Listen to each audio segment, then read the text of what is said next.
ఈ బోనాల పండుగ అంటే గ్రామదేవత అమ్మవారిని పూజించే పండుగ భోజనం అన్నమాట.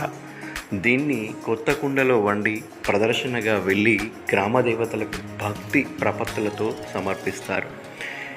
చిన్న ముంతలో పానకం పోస్తారు. దానిపై దివ్య పెట్టి భోజనంపై జ్యోతిని వెలిగించి జాతరను కన్నుల పండుగగా నిర్వహిస్తారు. వేటపోతు మెడలో వేపమండలు కట్టి వ్యాధి నిరోధక శక్తిని పెంచే పసుపు కలిపిన నీరు వేపాకుల్ని చల్లుకుంటూ భక్తులు ఊరేగింపుగా గ్రామ దేవతల ఆలయాలకు తరలి వెళ్ళి తమ బోనాలను సమర్పిస్తారన్నమాట.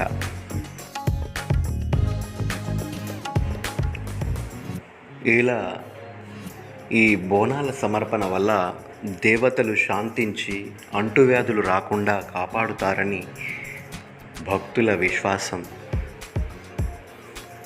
భోజనం అని అర్థం కలిగిన బోనం దేవికి సమర్పించే నైవేద్యం.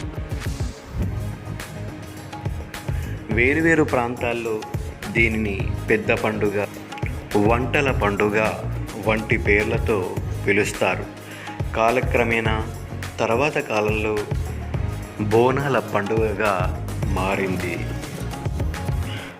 తెలుగులో భోజనాన్ని ప్రాంతీయ భాషలో బోనం అంటారు.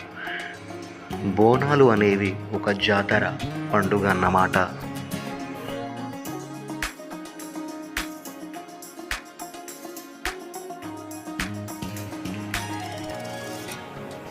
ఈ బోనాల పండుగ ముఖ్య ఉద్దేశం ఏంటంటే ప్రజలు, పంటలు ఎలాంటి రోగాల బారిన పడకుండా క్షేమంగా ఉండాలని, తమను చల్లంగా చూడాలని ఆయా ప్రాంతాల్లోని గ్రామ దేవతలను కొలుస్తూ భక్తులు బోనం సమర్పిస్తారు. ఇలా భక్తులు ప్రతి సంవత్సరం ఎంతో వైభవంగా ఈ బోనాల పండుగను జరుపుకుంటారు. ఇది ఒక చిన్న వీడియో.